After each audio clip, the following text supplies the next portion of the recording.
राजस्थान के जैसलमेर में धरती फाड़ कर निकली सरस्वती नदी। ट्यूबवेल खोद रही मशीन अचानक समा गई जमीन के अंदर। मचा हड़कंप, प्रशासन से लेकर भूवैज्ञानिकों को आया पसीना।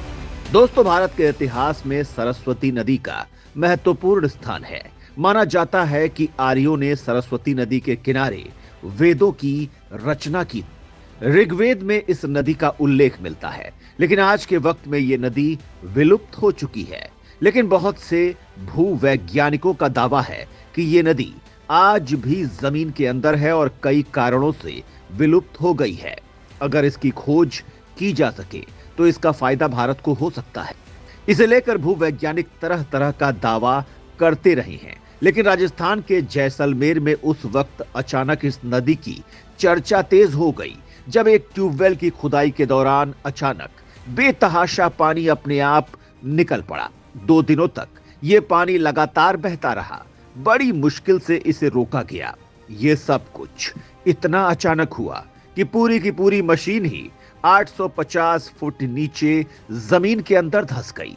अब दावा किया जा रहा है कि यह जमीन के अंदर मौजूद सरस्वती नदी की वजह से हुआ।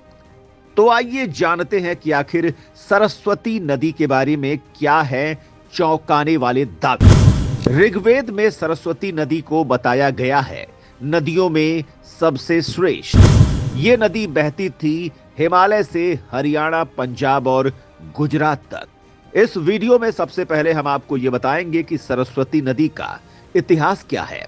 इसके बाद हम आपको ये भी बताएंगे कि जैसलमेर की घटना पर वैज्ञानिकों का क्या मानना।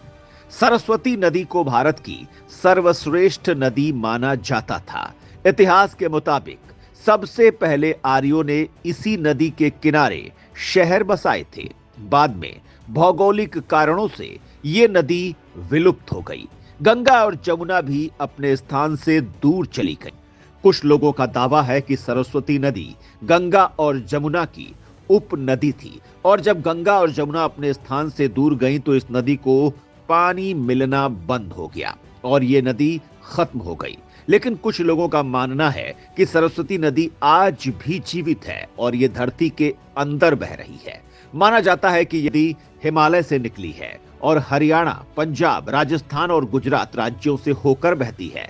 कुछ वैज्ञानिकों का मानना है कि ये मानवीय कारणों से खत्म हुई होगी। जलवायु परिवर्तन को भी इसके विलुप्त होने का कारण माना जाता। लेकिन सैटेलाइट इमेज में दावा किया जाता है कि सरस्वती नदी धरती के अंदर मौजूद है और कई जगहों पर इसके सबूत मिलते रहे हैं। अगर इसका सही रास्ता ढूंढ लिया जाए तो इससे राजस्थान के इलाके में बड़ा बदलाव आ सकता है। राजस्थान में बड़ा इलाका आज मरुस्थल है। अगर इस इलाके को पानी मिल जाए तो यहाँ खुशहाली आ सकती है। इसलिए इसे लेकर कई बार कोशिशें भी हुई हैं, लेकिन कामयाबी नहीं मिल सकी। 1994 से 2002 के बीच जैसलमेर के 8 जगहों में इसकी जांच की गई थी।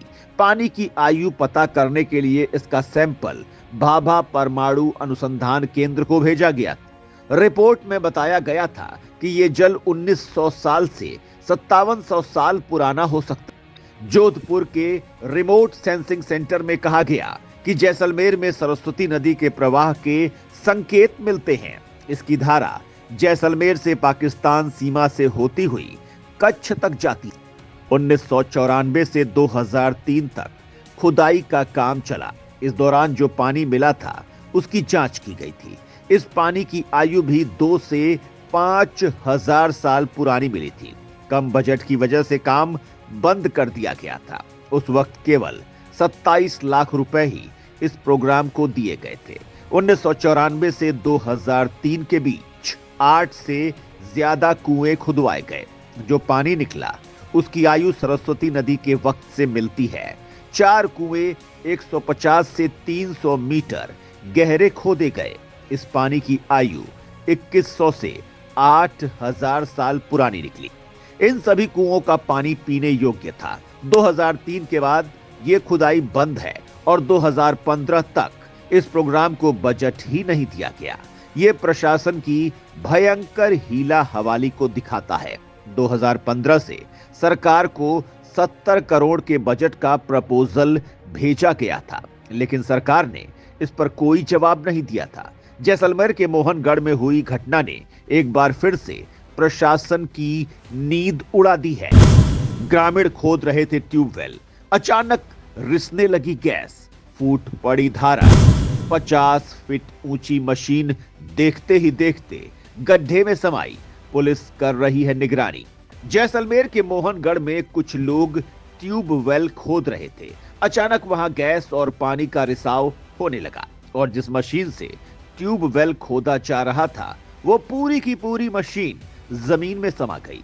ये मशीन 50 फीट ऊंची थी। कुछ लोगों का मानना है कि सरस्वती नदी जीवित हो गई है, लेकिन भूवैज्ञानिकों का मानना है कि ये धरती मरुस्थल है, लेकिन कुछ इलाकों में धरती के अंदर पानी के स्रोत हो सकते हैं और दबाव के कारण कभी कभी धारा फूट जाती है। लेकिन वैज्ञानिकों ने सरस्वती नदी के दावे से भी इनकार नहीं किया। खेत पर अचानक इस तरह से पानी निकलता देख ग्रामीण डर गए और लोगों को वहां जाने से रोक दिया गया। ये आशंका जताई जाने लगी कि कोई विस्फोट हो सकता है, भयंकर गैस निकलने से कोई हादसा भी हो सकता है। ये पानी भयंकर प्रेशर के साथ 2 दिनों तक निकलता रहा और बड़ी मुश्किल से इसे रोका जा सका। अब पुलिस प्रशासन इसकी निगरानी कर रही है। वैज्ञानिकों के मुताबिक इस पानी के साथ चिकनी मिट्टी भी निकली है। इस मिट्टी से फसल को भी नुकसान हो सकता है। राजस्थान का बहुत बड़ा इलाका मरुस्थल है। अगर इस नदी को खोजा जा सके तो इससे ये इलाका हरा भरा हो सकता है, किसानों की आमदनी बढ़ सकती है और इससे इस क्षेत्र की इकोनॉमी पर बहुत अच्छा असर पड़ेगा। हालांकि सरस्वती नदी का अस्तित्व है भी या नहीं, इस बारे में कुछ कहा नहीं जा सकता है, लेकिन उसके सबूत बहुत से मिले हैं। इस पर केंद्र सरकार को मुहिम बनाकर काम करना होगा। एक नदी से लाखों करोड़ों लोगों और दूसरे जीवों को भी जीवन मिल जाता है। मरुस्थल भूमि खुशहाल हो जाती है। भारत की सरकारों ने नदियों को लेकर बहुत सी परियोजनाएं बनाई, कुछ कामयाब हुई और बहुत सी परियोजनाएं फाइलों में दब कर रह गई। भारत की गंगा और यमुना जैसी पवित्र नदियां आज सरकारों की वजह से बेहद दूषित हो गई हैं। प्रकृति हमें सब कुछ शुद्ध देती है और हम अपने कारनामों से इन चीजों को गंदा कर देते हैं। आज यमुना की हालत ऐसी हो गई है कि इसमें हर वक्त झाग दिखाई देता है। इसकी तस्वीरें बार बार दिखाई जाती हैं, लेकिन सरकारों पर असर नहीं पड़ता है। राज्य और केंद्र सरकार के बीच में राजनीति चलती रहती है, पर काम कोई नहीं करता है। नदी प्रकृति का मानव जाति को बहुत बड़ा वरदान है। कहने को इस दुनिया में 70% से ज्यादा पानी है, लेकिन उस पानी को पिया नहीं जा सकता है। केवल नदियों के पानी को ही पिया जा सकता है और इस पीने योग्य पानी को इंसानों ने इस कदर बर्बाद किया है कि इससे बदबू आती है। सीवेज सिस्टम के तहत गंदे नाले इन पवित्र नदियों में बहाए जाते हैं। तो दोस्तों, सरस्वती नदी की खोज के बारे में सरकार को क्या कदम उठाने चाहिए और मौजूद नदियों की सफाई पर आप क्या कहना चाहेंगे? कमेंट में जरूर बताएं।